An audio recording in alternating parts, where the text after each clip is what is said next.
Gustavo, Bueno, buenos sí, días. ¿cómo anda?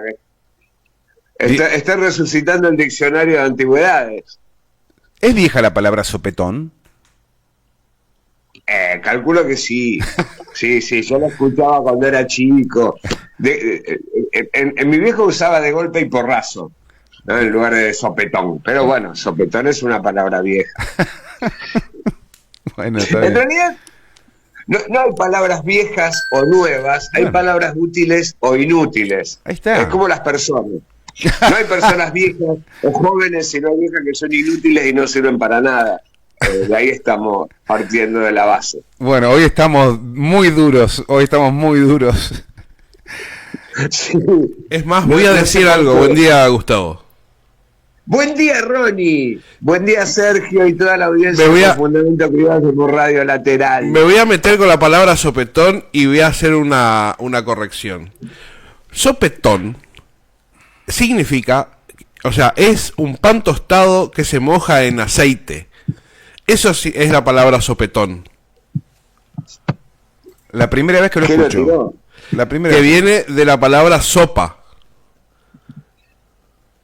Sí, así es. Y Aquí estoy también, confirmando.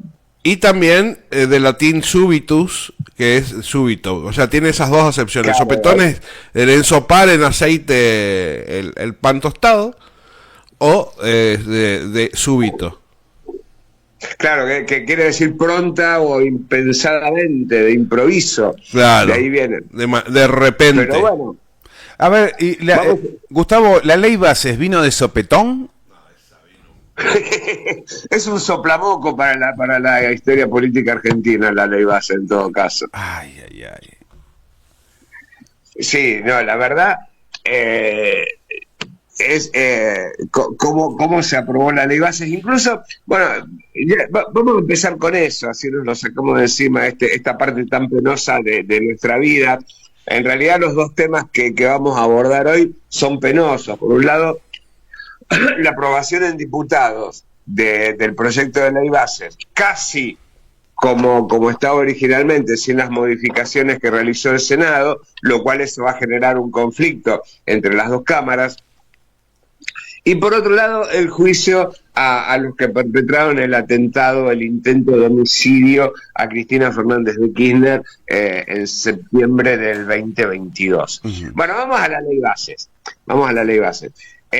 Recordemos, se votó con más de 140 diputados. O sea que son 140 y pico de cómplices que que habilitaron la destrucción del país, de los recursos del país, la transformación de nuestro país nuevamente en una colonia extractiva en beneficio de empresas internacionales y la destrucción de nuestra vida, de nuestra vida. Es decir, que esos 140 y pico de diputados dieron la posibilidad de 147 votos positivos tuvo la ley bases en diputados, Sí. por lo tanto son cómplices de todo lo que pueda pasar ahora. Vos fíjate, uno de los diputados más emblemáticos que se hizo ir esta semana fue Rodrigo de Loredo, diputado cordobés de la Unión Cívica Radical, que es el jefe del bloque, que por más que votó, eh, por más que renegó de la ley, que dijo que no era una buena ley, que iba a ser perjudicial, por más que dijo, nos dijeron de todo, dijeron que éramos degenerados fiscales, que éramos inútiles, que éramos coimeros, igual le votamos la ley para demostrar que somos buenos. Como dice el dicho cristiano, no pusieron la otra mejilla, pusieron todos los cachetes disponibles frente al gobierno de Javier Milei para facilitar la destrucción del país. De cualquier manera, hay una gran discusión con respecto a la instauración del paquete fiscal, que en el Senado se había rechazado y que la Cámara de Diputados lo había instaurado. algunos especialistas, uno por ahí lee el artículo 81 de la Constitución y no entiende demasiado cuál es el conflicto, pero en apariencia, si la Cámara Revisora rechaza algunos artículos, no pueden reponerse. Esto permite el resquicio como para algunas medidas judiciales que frenen lo más importante, que es el impuesto a las ganancias. El impuesto a las ganancias, que es la restitución de la cuarta categoría, ya tiene presentaciones, o ya están preparando presentaciones, de casi 70 gremios argentinos, incluso frente a la OIT, a la Organización Internacional del Trabajo, porque es regresivo, totalmente regresivo. Incluso, haciendo los cálculos, el impuesto a las ganancias a los trabajadores le va a significar una recaudación extra del PBI de un 0,41%. Pero las exenciones impositivas de bienes personales van a significar para el Estado una pérdida de recaudación del 0,48%. Es decir, que si hubieran dejado los bienes personales, que es el impuesto que pagan poquitísimos ricos, no haría falta el impuesto a las ganancias. Incluso De Loredo mismo, que votó a favor de la ley, dijo: yo no estoy de acuerdo con bajar bienes personales, porque afecta a poquitísimas personas que tienen muchísimo dinero, y sin embargo votó a favor. Así que, bueno, yo calculo que la ley bases va a ser complicado que pueda, o por lo menos el impuesto a las ganancias y algunas otras cuestiones más que puedan ser rechazadas en la justicia. Pero aparte, en el propio G20, que es el grupo de países más desarrollados del país del que formamos parte, no sé por qué, ya se está pensando en instaurar impuestos a los súper ricos. Y este tipo, Milei, con todos los cómplices del Senado y de diputados, quiere bajar impuestos a los ricos. Vamos a contramano de la historia, que para igualar hay que cobrarle más a los que más fácil la ganan, no a los pobres empresarios que trabajan de sol a sol, sino a los especuladores, a los megamillonarios. Bueno, pero vamos en contra del curso de la historia, con un gobierno que se dice libertario, pero en realidad es absolutamente pro ricos. Eso con respecto a la ley. Sí. Incluso algunos analistas dicen que la ley llega a destiempo, que por más que esto sea para el gobierno nacional una especie de triunfo, que por fin le aprobaron una ley, esta ley había empezado en enero con 600 artículos y terminó siendo la tercera parte, 200 artículos. Igual esos 200 artículos son totalmente dañosos, pero la ley viene degradada, el proyecto de ley. Y a esta altura, después de casi 7 meses de asunción del gobierno libertario, ya toma el gobierno con una cierta debilidad. Es decir, el experimento libertario ya ha mostrado sus aristas flacas en cuanto a la transferencia de ingresos, en cuanto a la pérdida de poder adquisitivo de los laburantes y también la pérdida de reservas, la falta de confianza del frente externo. Quizá el gobierno espera que a partir de la aprobación de la ley bases y del RIGI empiecen a llover inversiones, lo cual, frente a el crecimiento de la deuda, que ha crecido un montón, el crecimiento de la emisión monetaria, que es más del doble de lo que tenía Alberto Fernández, y la caída de reservas la posibilidad de que la ley sea frenada por la justicia hace que las inversiones no lluevan. Las inversiones no lluevan, porque el país se presenta inestable, sobre todo también por la falta de apoyo externo y la suba del riesgo país. No hay ley que pueda llenar el vacío de ingobernabilidad que generó el propio gobierno en estos 6 meses y pico de permanencia. Así que bueno, ese es el panorama desde el punto de vista de la ley bases. Bien. Es una amarga victoria esta para el gobierno nacional. Y se viene una batalla judicial también, ¿no? Se viene una batalla Hay que ver judicial. qué jueces están dispuestos a sumarse a esta batalla judicial.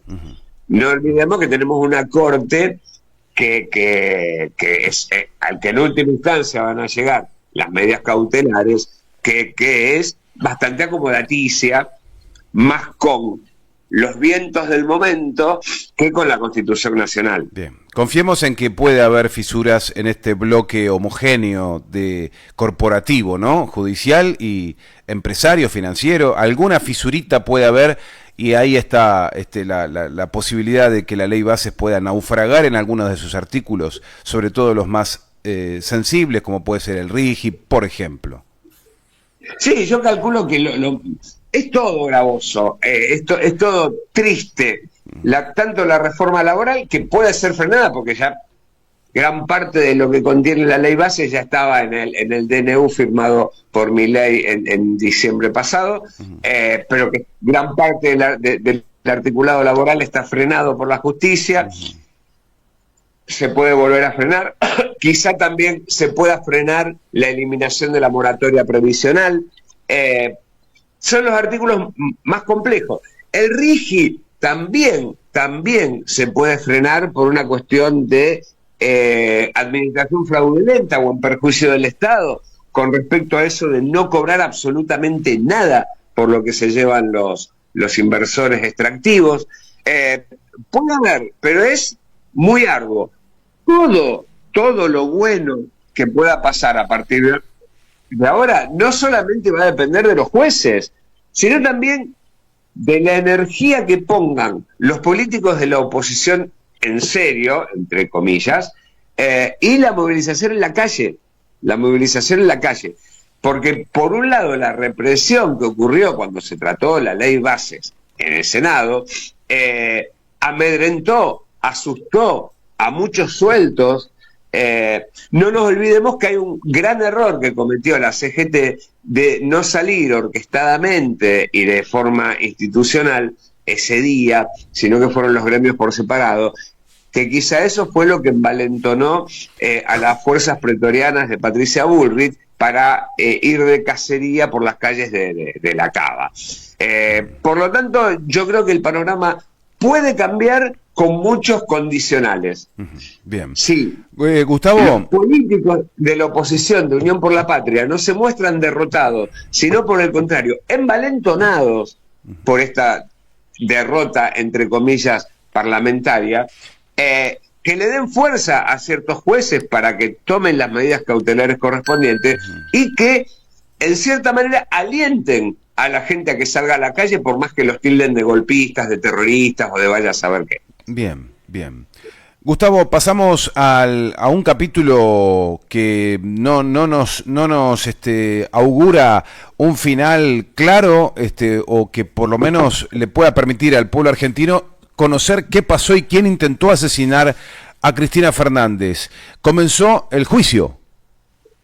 Sí, yo no sé qué se ve en los otros medios, ¿no? Porque uno realmente no pierde tiempo viendo TN, La Nación Más y toda esa bosta, pero sí hay que reconocer que si bien está sentada en el banquillo de los acusados Sabac Montiel, Brenda Uliarte y alguno más, Gabriel Carrizo, exactamente, Gabriel Carrizo, hay otros que no están sentados y que deberían estar sentados en ese juicio, porque este juicio que se está haciendo, recordemos la imagen ese principio de septiembre del año 2022, cuando Cristina estaba volviendo de los finales del juicio por vialidad, donde un tipo se acerca con un revólver y le gatilla 2 veces en la cabeza y la bala no sale.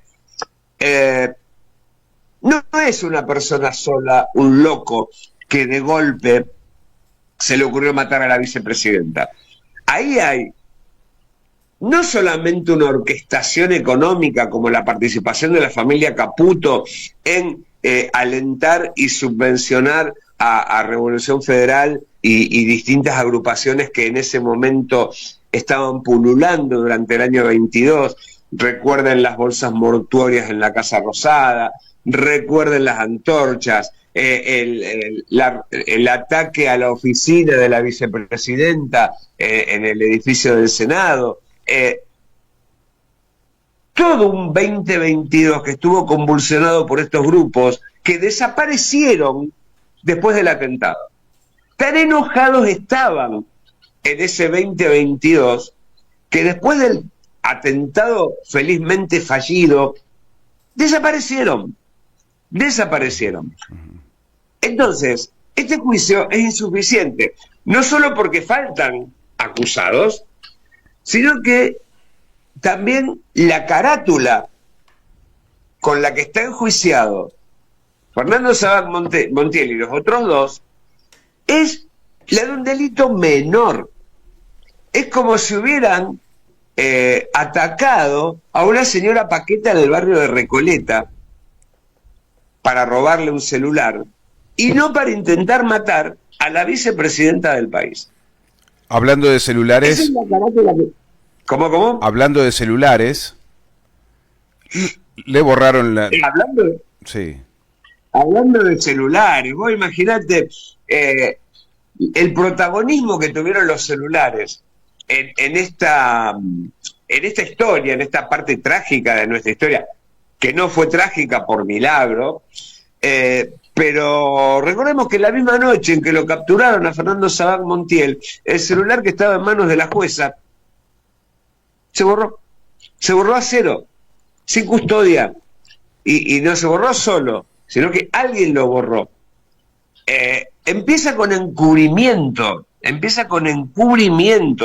nunca se investigó, o por lo menos no dentro de este juicio, a las organizaciones como Revolución Federal, Nueva Centroderecha, no se investigó a Milman, que recuerden que el secretario de un diputado de Unión por la Patria lo escuchó decir en el bar Casablanca: cuando la maten, yo voy a estar camino a la costa, y que primero él y sus 2 secretarias negaron haber estado en el bar Casablanca a esa hora, haber dicho eso, borraron sus celulares en una institución, en una fundación dirigida por Patricia Bullrich.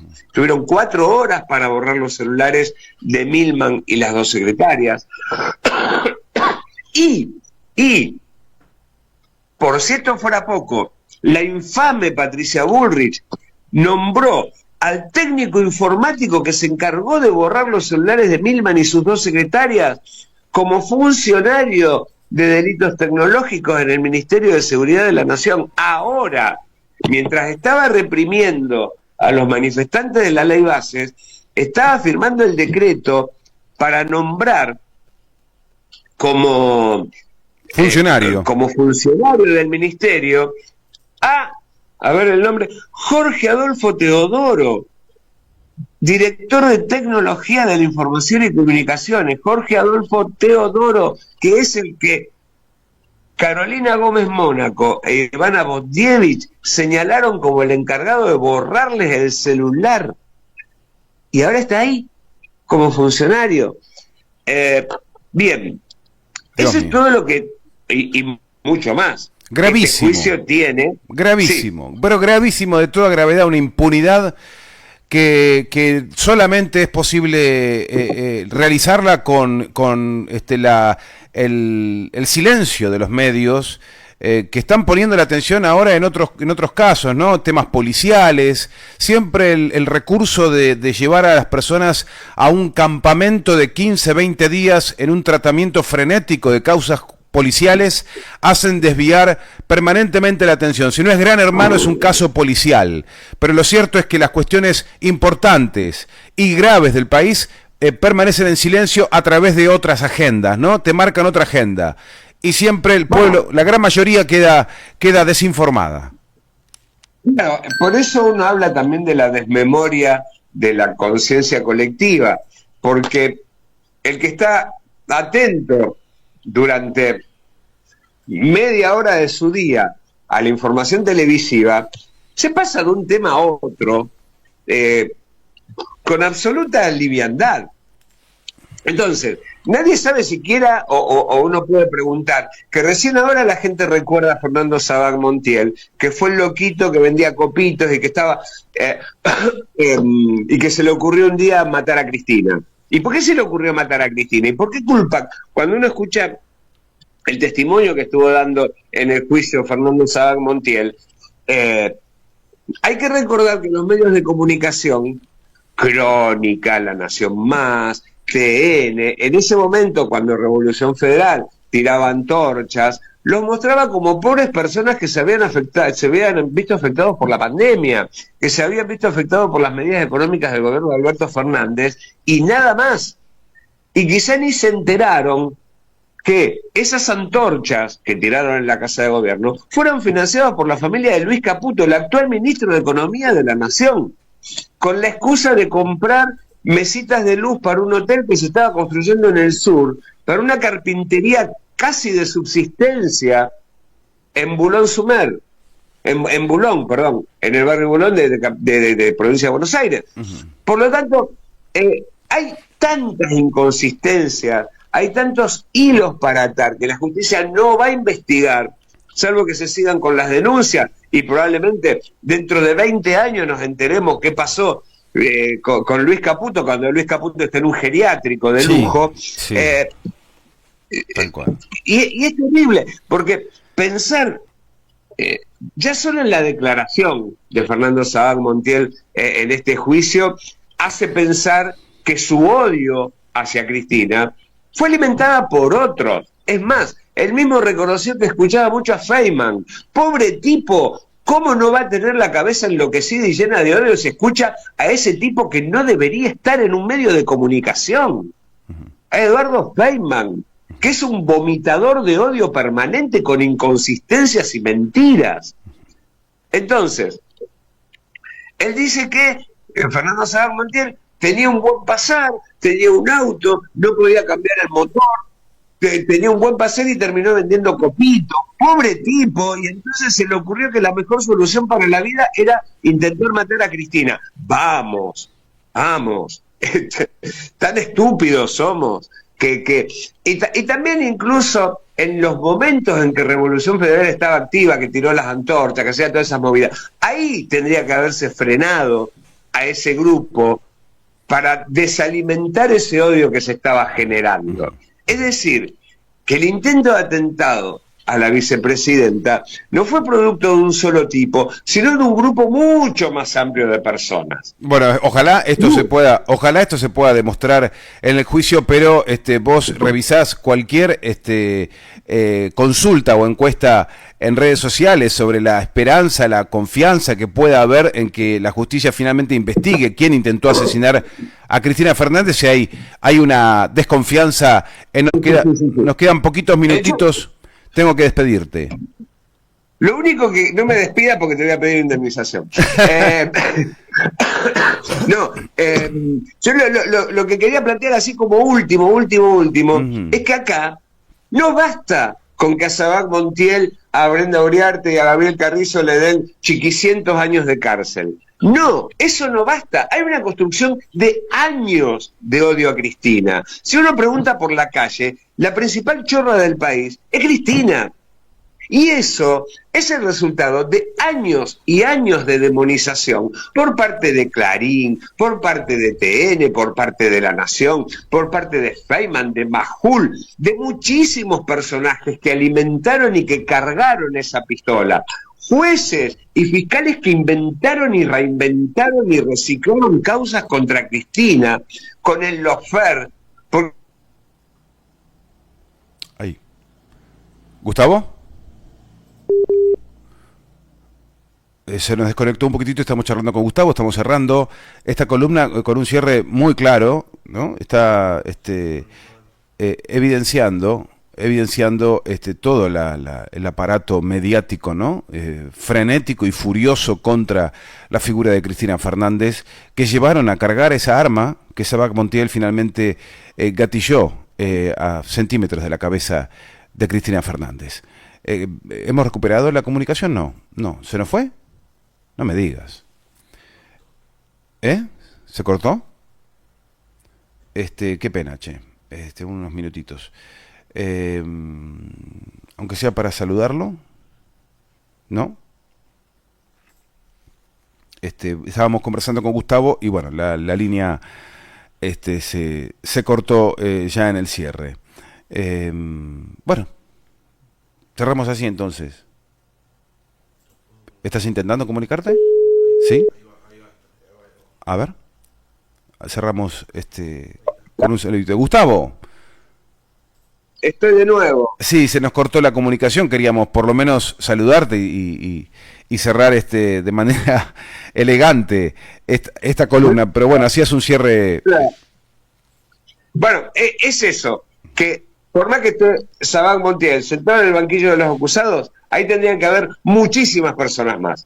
Jueces, fiscales, periodistas, empresarios que alimentaron el odio a Cristina y que hizo y que cargó ese arma. Pero bueno, el martes la seguimos porque esto es muy largo. Dale, sí, hay mucho por decir también y seguro que va a haber nueva agenda y cargadita como para poder revisar y repasar de tu mano, Gustavo, lo que está pasando, porque acá finalmente la cuestión es qué hacen los medios de comunicación con las agendas que deciden, cómo interpretan los hechos y cuánto de eso hay antojadizo, ¿no? Sobre todo hablando de los grandes medios hegemónicos que no dan puntada sin hilo. Te mandamos un fuerte abrazo, Gustavo, y nos reencontramos el martes, Dios mediante.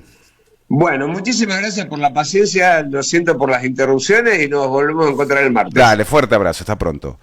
Gustavo Rosa, compartiendo con nosotros la columna de Panorama Político más que necesaria cada semana aquí en Con Fundamento Criollo. Ya venimos.